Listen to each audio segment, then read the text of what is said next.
Hello and welcome to the Over 50 Health and Wellness Podcast. I'm your host, Kevin English.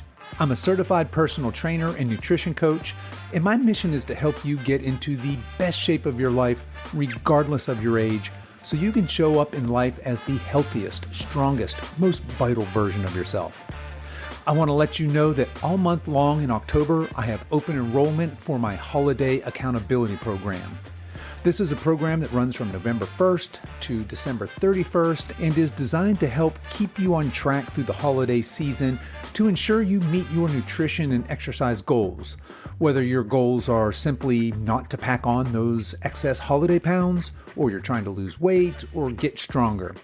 It's free to join, and all you have to do to enroll is send me an email at coach@silveredgefitness.com stating that you want in. You can check out all of the details to see what's included over at silveredgefitness.com/holiday.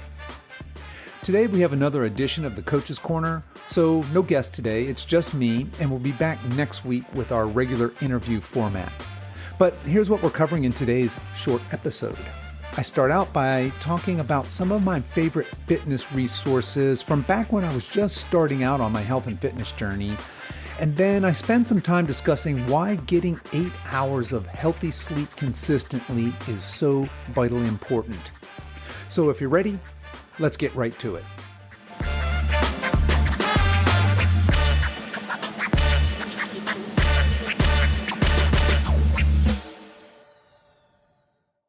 Last week, I talked about why I'm so passionate about fitness, and I briefly discussed my transformation from very unhealthy to now at age 57, being in the best shape of my life.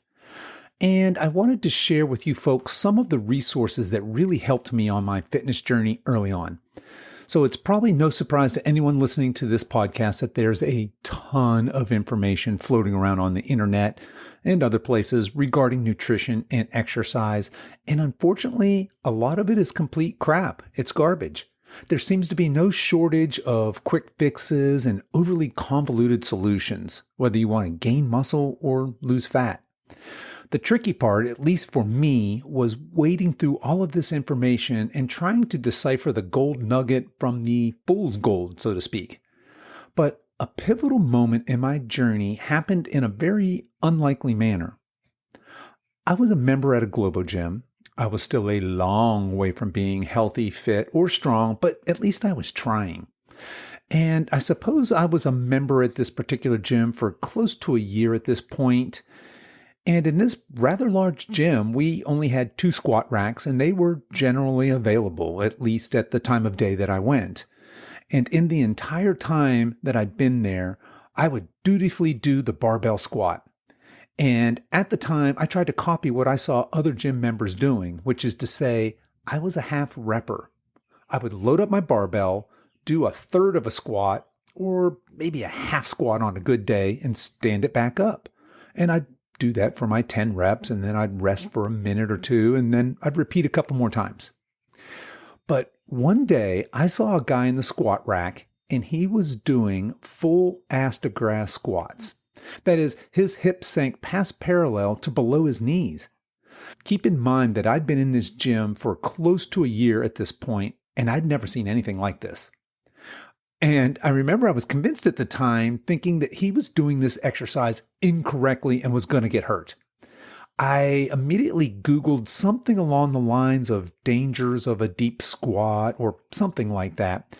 And somehow one of the search results that popped up was how to correctly perform a squat with a barbell. And it was, in fact, the full squat with the full range of motion. And up until this point, my leg day routine consisted of the aforementioned half rep barbell squats, and then the obligatory round on the machines. You know, the leg extension, the hamstring curl, the calf machine, and maybe if I was feeling particularly plucky that day, the leg press.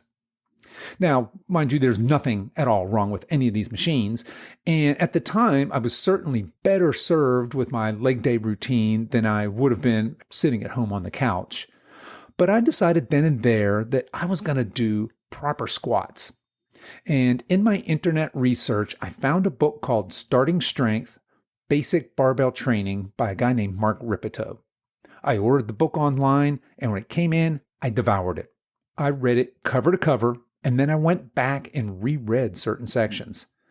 This book is basically a textbook on learning proper form for the squat, the overhead press, the deadlift, the bench press, and even the power clean. So, armed with this new academic information, I headed back into the gym for my next leg day. I can't remember what I was half rep squatting back then, but maybe it was up to 225 pounds.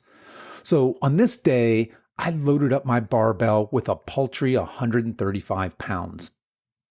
And I got absolutely buried at the bottom of my first rep. All those leg days, and I wasn't strong enough to properly squat 135 pounds. Now, fortunately, the safety bars saved me from having to clang those weights onto the floor behind me at the time.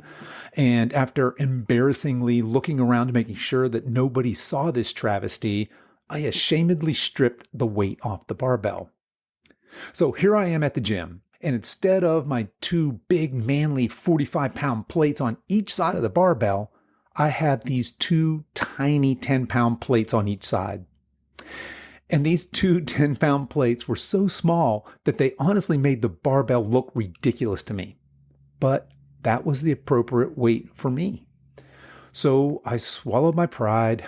I did make a quick check to ensure that none of the uber fit guys or gals were looking my way, and I started my very slow journey of lifting with proper form and getting legitimately stronger through a full range of motion.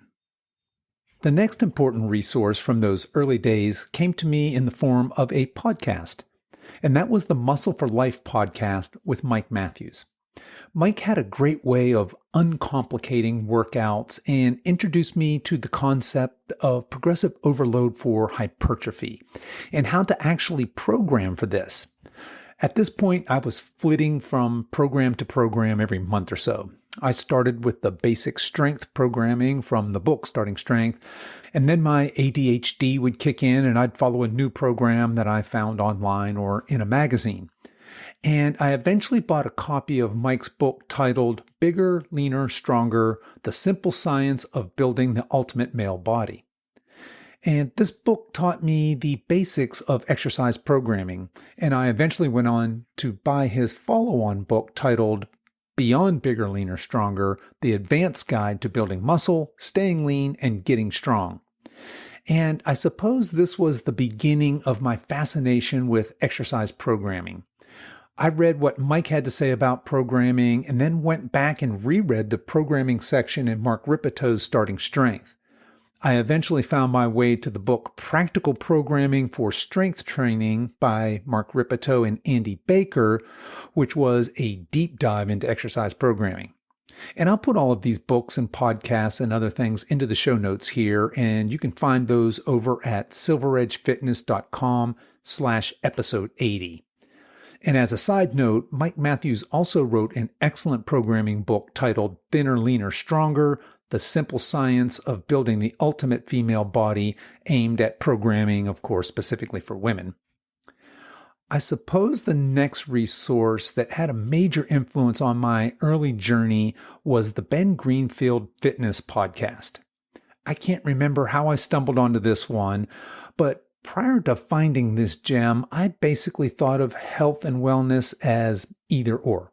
In other words, either you were healthy or you were unhealthy. I hadn't really considered health and wellness as a spectrum, and I certainly hadn't been exposed to advanced concepts such as biohacking and working towards extraordinary or almost superhuman fitness and wellness. Ben was, and he still is, always pushing the boundaries of what's possible, and he's an avid consumer of cutting-edge research. So I credit these three early resources, primarily Mark Ripeto and his Starting Strength book, Mike Matthews and his podcasts and books, and Ben Greenfield and his podcast and prolific online blogs, for really helping me cut through all of the exercise noise and laying this solid educational foundation that I could build upon. But I was still missing two major pieces of the health and wellness puzzle, and that's nutrition and recovery. So I had some limited experience with the power of food on my body. I had experimented with veganism and I had cut out all gluten for a while, but I was still unsure of what I should eat for optimal health. I got introduced to paleo and that really appealed to me, I suppose mostly because it sounded cool, but that was my introduction to the key of unlocking the mystery of optimal nutrition, and that was the power of whole foods. Now, I was never an actual adherent to the paleo diet, and I found products like paleo ice cream and cookies to be absolutely absurd, but the idea of eating like our ancestors appealed to me, and I really started examining what it was that I was eating. Statistics tell us that the average American's diet is made up of 70% processed and ultra-processed foods. And I suppose there was a time when I certainly fit in with that crowd. But as I started moving away from processed foods, especially ultra-processed carbs, and prioritizing healthy proteins and fats, my health and my body responded amazingly. I was stronger, I was fitter, and I had more energy. And somewhere in my mid-50s, my abs started to become visible for the first time in my life. I don't really remember any single source that was instrumental for me on my nutrition path, but I devoured everything and anything I could find on optimal nutrition. I learned about cell biology and energy systems, about gut health and digestion, about hunger-regulating hormones and the role of carbs and insulin in the body. And then the final piece of the puzzle was the recovery piece. And not so much recovery in the sense of not overtraining and being recovered enough for your next workout, although that certainly is important, but more the criticality of adequate sleep and stress reduction. Again, I read everything I could get my hands on, and I learned how important sleep and recovery were to optimal health. And this eventually led to me getting certified as a personal trainer, a CrossFit coach, and a nutrition coach. And I'm still learning today. It's a lifelong passion and journey. In fact, I was speaking with Dan John the other day, and he's basically the godfather of strength and conditioning, and he referenced a few books that were instrumental in his own journey that were written in the 1960s, and I'll be seeking those out to add to my growing library. Oh, and if you happen to be a Dan John fan, he'll be making an appearance here on this podcast soon. Today, I still reference Starting Strength, and I listen to Mark Ripeto's podcast. I also occasionally drop in and still listen to Ben Greenfield and Mike Matthews' podcasts. I seek out and I read new material on all of these subjects, and I get to invite subject matter experts here onto this show and have amazing discussions with them. And these days, I never miss an episode of Dan John's weekly podcast, and I never miss an episode of my all-time favorite daily podcast, Mind Pump.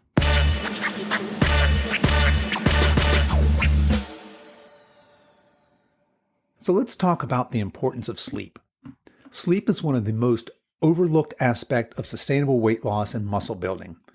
The Center for Disease Control reports that about 30% of adults don't get enough sleep. But getting quality sleep can help us lose fat, gain muscle, regulate blood sugar and hormones, as well as regulate our hunger and our appetite. And the exact opposite happens when we don't get enough sleep. Let's talk about two of the most overlooked aspects of sleep, and that's healthy weight loss and muscle building. Let's start with weight loss. Research shows us that there is a positive correlation between getting adequate sleep, typically 8 hours a night, and healthy metabolic markers, including body weight and BMI. Now, there is still some debate in the scientific community about the exact causal relationship between these two things, but the evidence clearly indicates that people who have healthy sleep habits have better body composition and vice versa. One of the leading theories has to do with your hunger-regulating hormones, ghrelin and leptin. Ghrelin signals our brain that we're hungry and need to eat, while leptin does the opposite. It signals the brain that we are full. And studies have shown that not getting enough sleep throws these two important hormones out of whack. Getting less than 7 hours of sleep may increase ghrelin and decrease leptin. And in fact, some studies have shown that getting inadequate sleep can affect our food choices the next day, causing people to choose foods that are higher in calories and higher in carbohydrates. And you probably don't need scientific studies to prove this to you. Most of us have experienced getting a crappy night's sleep and then making poor food choices the next day. But chronically undersleeping can lead to a host of metabolic problems, including weight gain. Okay, so consistently getting a good night's sleep can help us obtain and maintain a healthy body weight. But how does sleep help us build muscle? Before we dig into that, let's take a quick look at what sleep actually is. Most of us are familiar with the term REM sleep, and REM stands for rapid eye movement, but there are actually 4 stages of a healthy sleep cycle, and these cycles repeat themselves several times during the night. Let's briefly look at each of these stages. Stage 1 sleep. So stage 1 sleep, this is the first stage of sleep, and it's your transition between wakefulness and sleeping. And during this phase, your brain activity and your heart rate slow down, and your body and your muscles move into a relaxed state. This stage normally lasts 5 to 10 minutes. Stage 2 sleep. In stage 2 sleep, our body temperature drops, our eye movements stop, and our heart rate and breathing become slow and regular. We typically spend 10 to 60 minutes per cycle in this phase, and phase 2 sleep usually makes up about 50% of our total sleep. It's also during this phase that we begin producing bursts of quick, rhythmic brainwave activity known as sleep spindles. And it's believed that these sleep spindles are important for memory consolidation, and this is when your brain begins processing new memories and things you learned from the day before. Stage 3 sleep. This is where the magic starts happening from a muscle building perspective. Stage 3 sleep is also commonly referred to as SWS, or slow wave sleep, as well as delta or deep sleep. And this is when you are most soundly asleep, and it's during this phase that your muscles are completely relaxed and your blood pressure drops. It's also in this phase that your body begins its physical repairs and maintenance. We secrete our growth hormone as well as bolster our immune systems. This phase typically lasts about 20 to 40 minutes per cycle and is the phase most responsible for waking up feeling refreshed the following day. Stage 4 sleep. This is the REM stage of sleep, and during this period, your muscles become temporarily immobilized, breathing becomes faster and more irregular, and of course, your eye begins moving rapidly. It's in the REM phase that we dream, and it's believed that this is when we process and store emotions from the day before. This is also where we cement information into memory, which makes it a critical stage for learning. REM sleep typically lasts between 10 and 60 minutes per cycle. Once we complete a full cycle, we go back to start at stage 2 again and repeat this cycle about 4 or 5 times total in a night. Okay, so now we have a basic understanding of the mechanics of sleep. Let's talk about why that matters for muscle building. You probably see this coming, but stage 3 and 4 of sleep is when the muscle building magic happens. It's during these phases of sleep that our bodies secrete bone and muscle strengthening hormones, and our cells are being repaired and rebuilt. Now, remember when I told you that we typically spend 20 to 40 minutes per cycle in phase 3 deep sleep and about 10 to 60 minutes per cycle in phase 4 REM sleep? Not surprisingly, we want to maximize our time in these cycles. In other words, we want to get as much deep and REM sleep per cycle as possible in order to get these great muscle building benefits, as well as all the memory processing and learning benefits. Now, many of us believe that we're building muscle when we're at the gym going through our grueling workout routines. But in reality, the exact opposite is happening. When we exercise, particularly when we're performing resistance training, and for most people that's lifting weights, we're actually breaking down muscle. We're creating micro tears in our muscle cells. And it's during sleep, specifically phase 3 and phase 4 sleep, that we repair and rebuild these muscles. So let's recap. Getting adequate quality sleep, and the gold standard is 8 hours, can help us lose weight and maintain healthy body composition as well as build muscle. And we know we really want to prioritize the time we spend in our deep sleep and REM cycles. But just how do we do that? And the answer is to develop healthy, consistent sleep hygiene habits. Here are some tips to help you maximize your sleep efficiency. Number 1 is sleep consistency. Try to set a regular bedtime and wake time for every day of the week, including weekends. Many of us have a fairly routine bed and wake time during the week, and then drastically different sleep patterns on the weekends. As much as possible, try to keep bed and wake times consistent throughout the week. Number 2, turn off the electronics. Best practices here mean turning off all electronics at least an hour before bedtime. While all lighting can negatively affect our circadian rhythms and therefore our sleep, blue light, the light emitted by your TV and mobile devices, is particularly harmful to sleep. And blue light in particular suppresses the secretion of melatonin. Melatonin is a hormone produced in the brain naturally in response to darkness, and lying in bed and scrolling through your phone or watching television suppresses the secretion of this sleepy time hormone. If you absolutely can't stand the thought of no electronics before bed, you might try considering blue blocking glasses. While these have become wildly popular lately, the science is still skeptical on the efficacy of blue blocking glasses and their ability to restore healthy sleep after viewing electronic devices while wearing these glasses. Number 3, keep your bedroom cool and dark. So keep your sleeping space as dark as possible while sleeping. Consider using blackout curtains and cover any LED lights that may be glowing. Bedside analog clocks are better than digital clocks. Research consistently confirms that optimal sleeping temperature is about 65 degrees Fahrenheit, about 18.3 degrees Celsius. Of course, individual temperatures may vary, but many people are surprised by just how cool the temperature should be for optimal sleeping. Number 4, have a pre-sleep ritual. Many people find that having a short prayer, meditation, or gratitude practice is helpful for winding down from the day and improving sleep. Another great idea is to journal or read, but read an actual book, not on an electronic device, before bed. Number 4, avoid caffeine late in the day. Now, this one seems fairly obvious, but it's worth mentioning.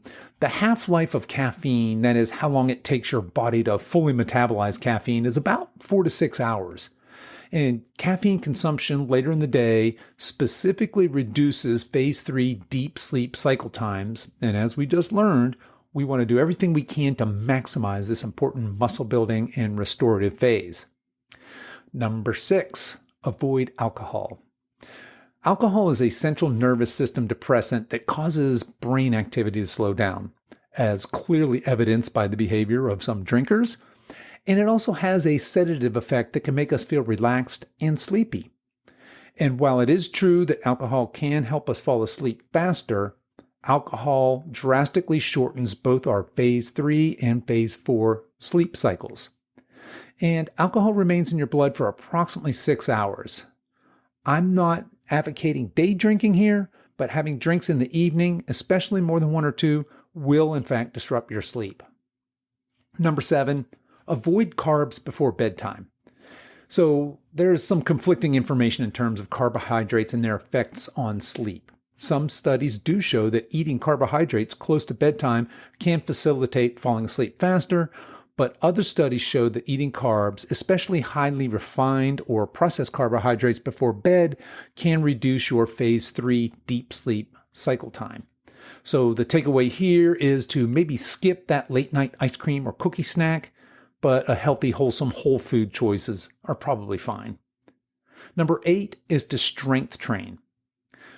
Regularly participating in vigorous training, especially strength training, helps increase phase 3 deep sleep cycle time. And this makes sense since we know one of the primary functions of deep sleep is the secretion of growth hormone and cell repair, and a regular strength training regime should help beat our phase 3 sleep. Number 9, while we want to do regular strength training, we absolutely don't want to overtrain.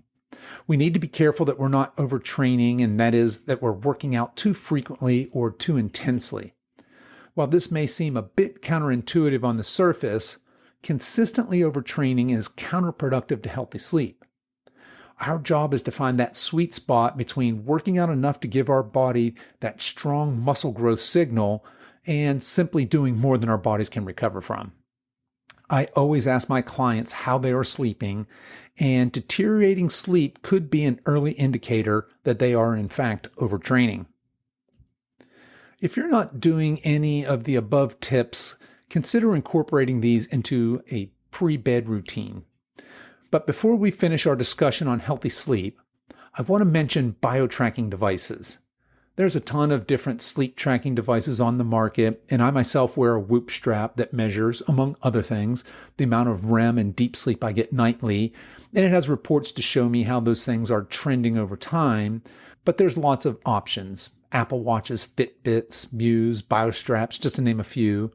Some, like the Whoop and the Muse headband, are more accurate in tracking sleep cycles, while others, like the Apple Watch and the Fitbit, are a bit less accurate. But here's the thing, if you're using a biotracking device to monitor your sleep, treat that information for what it is. It's just one piece of information in your overall health and wellness puzzle. That being said, these devices are great for learning trends over time. I've personally found that when I consistently read before bed, that is on a real book, my REM sleep improves. Similarly, when I consistently meditate in the mornings, my REM sleep typically increases. And I can clearly see how drinking alcohol obliterates both my deep and REM sleep. So I'll leave you with this. Everybody knows that wonderful feeling of waking up refreshed and ready to take on the world after a great night's sleep. And we all know that crappy feeling of lethargy and weak willpower from a lousy night's sleep. Sleep is one of the most underrated forms of body weight control and muscle building. So spend some time examining your sleep habits and finding ways to lengthen your Phase 3 deep sleep and your Phase 4 REM cycles.